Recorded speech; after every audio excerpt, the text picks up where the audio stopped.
வணக்கம் நண்பர்களே.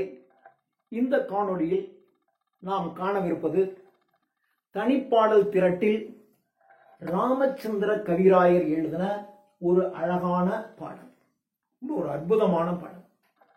ராமச்சந்திர கவிராயர் அவர் பாடல்களில் எல்லாமே அவர் ரொம்ப வறுமை உற்றிருந்தார். அந்த வறுமையை வெளிப்படுத்துகின்ற வகையில் தான் அவருடைய பெரும்பாலான பாடல்கள் அமைந்திருக்கும். அதுல இது ஒரு சிறந்த பாடல். இந்த பாடலின் இன்னொரு சிறப்பு என்னவென்றால், அந்த காலத்துல பராசக்தி என்று சிவாஜி கணேசன் நடித்து ஒரு சினிமா வந்தது. அந்த சினிமாவில் சிவாஜி கணேசன் இந்த பாடலை அவர் பாடுவார். ராமச்சந்திர கவிராயர் எழுதின இந்த பாடலை அவர் பாடுவார். அவர் ரொம்ப கஷ்டத்துல இருப்பாரு. கஷ்டத்துல இருக்கும்போது இறைவனை பார்த்து, ஏப்பா என்னை இப்படிலாம் படைச்சிருக்க கூடாதா என்று கடவுளை பார்த்து அவர் பாடுவதாக அந்த திரைப்படத்தில் வரும் அந்த பாடல் இது. இதான் இதனுடைய கூடுதல் சிறப்பு. நாம் இந்த பாடலை இப்பொழுது பார்க்கலாம். இப்போ ராமச்சந்திர கவிராயர் நான்முகனை பார்த்து, பிரம்மனை பார்த்து, தன்னை படைத்த பிரம்மனை பார்த்து, ஏப்பா இப்படியெல்லாம் என்னை படைச்சிருக்க கூடாதா, ஏன் என்னை இப்படி கஷ்டத்துல வச்சிருக்க என்று தன்னுடைய துன்பத்தை அவரிடம் சொல்லி, இப்படி என்னை நீ படைத்திருக்க கூடாதா என்று அவரிடம் கேட்பதாக எழுதப்பட்ட பாடல். கல்லைத்தான் மண்ணைத்தான் காய்ச்சித்தான் குடிக்கத்தான் கற்பித்தானா. இந்த பாட்டில் உள்ள அந்த நயம் பாருங்க. தான் தான் தான் தான் என்று ஒவ்வொருலையும் தான். கல்லைத்தான், கல்ல கரைச்சி குடிக்கிறதுக்கு கத்து கொடுத்துட்டானா? அப்படின்னா என் கல் இருக்கும், அதை எடுத்து போட்டு குடிச்சிடலாம்.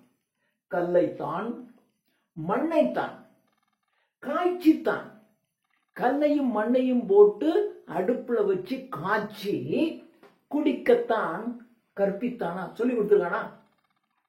அரிசி வாங்கணும், அதை நீங்க உலையில ஏத்தி சமைக்கணும். அதுக்கப்புறம் உங்கள்கிட்ட காசு இருந்தா அதுக்கப்புறம் குழம்பு மற்றவைகள்லாம் இருக்கு, கறி இவைகள்லாம் இருக்கு. அதுவே எதுவுமே இல்லை, வெறும் அரிசி இருந்துச்சுனால் கூட அப்படியே உலையில போட்டு கஞ்சியாக்கி குடிச்சிடலாம். ஆனா அதுவும் என்கிட்ட இல்லை.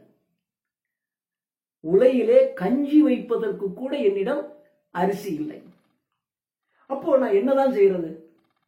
இந்த கிடக்கிற கல்லையும் மண்ணையும் போட்டு காய்ச்சி குடிக்கிறதுக்கு நாமகன், இந்த நான்முகன் நமக்கு கற்றுக் கொடுத்திருந்தான் என்று சொன்னால், நம்மை படைத்த நான்முகன் கற்றுக் கொடுத்திருந்தானே ஆனால் அப்ப சந்தோஷமா இருந்திருக்கோம். ஆனா அவன் கற்றுக் கொடுக்கல.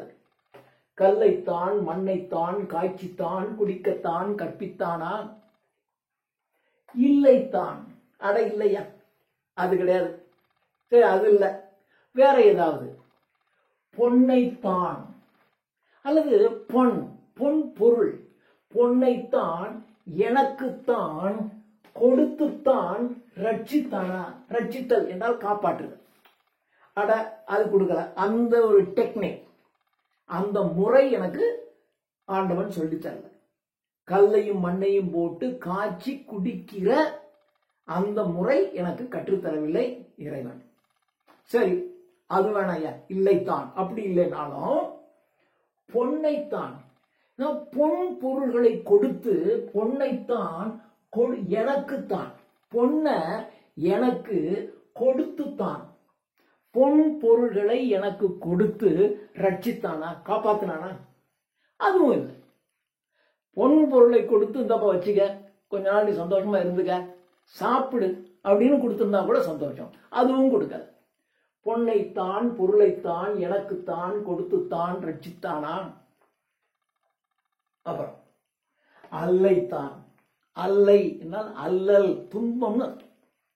அல்லைத்தான் என்றால் அல்லலைத்தான், எனக்கு ஏற்பட்ட இந்த அல்லலை, இந்த துன்பத்தை தான் சொல்லித்தான். யாருக்கிட்டையாவது போய், எனக்கு இவ்வளவு கஷ்டம் இருக்குப்பா, நான் என்ன செய்யறது என்று யாருக்கிட்டையாவது போய் என்னுடைய கஷ்டத்தெல்லாம் சொல்லி சொல்லித்தான் உரைத்தத்தான். சொல்லி உரைத்தல், அவன்கிட்ட போய் சொல்லி சொல்லி உரைப்பது. உரைப்பது என்றாலும் சொல்றது. சொல்லித்தான் உரைத்தத்தான்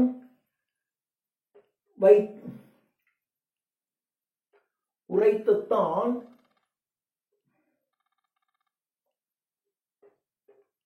ஐயோ வெங்கும். அதை சொல்லி உரைத்தத்தான் என்னை வைத்து ஐயோ ஐயோ இவனுக்கு இவ்வளவு கஷ்டம் வந்துருச்சே என்று அவன் நமக்கு ஒரு ஆறுதல் சொல்றான்னு வச்சுங்க. நம்ம ஒருத்தண்ட போய் எனக்கு ஏற்பட்ட கஷ்டங்களெல்லாம் அவனுக்கு சொல்லி எனக்கு இவ்வளவு துன்பங்கள் இருக்குன்னு சொல்லும் போது ஐயோ உனக்கு இவ்வளவு கஷ்டமாப்பா அப்படின்னு ஒருத்தன் ஆறுதல் சொல்லணுங்க. அப்படி ஆறுதல் சொல்ற மாதிரி ஒருத்தன்ட்ட போய் நான் சொல்லலாம் அப்படின்னு நான் போகவும் முடியல. ஏன்னா அவன் அதுக்கு மேல கஷ்டத்துல இருக்கான். சோ அல்லலைத்தான் சொல்லித்தான் உரைத்தத்தான் பத்தான் இந்த இடத்துல ஏதோ உரைத்தத்தான் பத்தான் ஐயோ எங்கும். ஐயோ எங்கும் பல்லைத்தான் பல்லைத்தான் என்னுடைய பல்லை திறக்கத்தான். அப்படி வைக்காம அப்படி வைக்கல, உரைத்தத்தான் வைக்காம ஐயோ எங்கும் ஐயோ என்னை எப்படி பண்ணிட்டான் பார். அதாவது சொல்லித்தான் உரைத்தத்தான் வைத்தானா, அப்படி சொல்லி அவங்கிட்ட போய் ஆறுதல் தேட வைத்தானா. ஐயோ என அதுவும் வைக்கலையே. அப்போ என்ன செஞ்சிருக்கான், எங்கும் எல்லா இடத்துலையும் போய் பல்லைத்தான் எல்லா இடத்துலையும் போய் அவன் ஏதாவது கொடுப்பானா என்று அவங்ககிட்ட போய் பல்ல காட்டிட்டு நான் நிக்கணும். பல்லைத்தான் திறக்கத்தான் அவங்ககிட்ட போய் வாயை திறந்து பல்ல காட்டி எனக்கு உள்ளுக்குள்ள இவ்வளவு துன்பங்கள் இருந்தாலும் அந்த துன்பங்களை எல்லாம் மறந்து இல்ல அந்த துன்பங்களை வெளிக்காட்டி கொள்ளாமல் அவங்கிட்ட போய் சிரிச்சு பல்ல காட்டி திறக்கத்தான் பதுமத்தான் அப்படி பதுசா. ஏன்னா ஒருத்தட்ட போய் இனாம் கேட்க போறீங்க அல்லது அவன்கிட்ட உதவி பெற போறீங்க. அப்ப போய் நீங்க என்ன பண்ணணும், ரொம்ப சாதுவா அப்படி பதுசா நடந்துக்கணும். அது பம்முறது அப்படின்னு சொல்றாங்க இல்லையா, அது மாதிரி நீங்க பம்மணும். அங்க போய் நீங்க நான் செட்டியார என்ன எப்ப தருவ கேட்க முடியுமா, நம்ம என்ன கொடுத்தா வச்சிருக்கோம். அவன்கிட்ட போய் பல்ல காட்டி அவன் நல்ல அவனுடைய மனநிலை நல்லா இருக்கும்போது அவங்ககிட்ட நம்முடைய நிலைமையை சொல்லி ஏதாவது கொஞ்சம் பார்த்து செய்யுங்க, கொஞ்சம் உதவி செய்யுங்க அப்படின்னு சொல்லணும். அப்போ அவன் யோசிச்சு சரி சரி தான் அப்படின்னு கொடுப்பான்.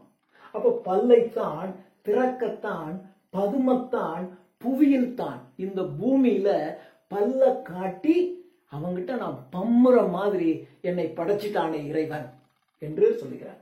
புவியில் தான் இந்த பூமியில் என்னை படைத்து விட்டானே பண்ணினானே, இப்படியெல்லாம் செய்யற மாதிரி என்னை பண்ணிட்டானே.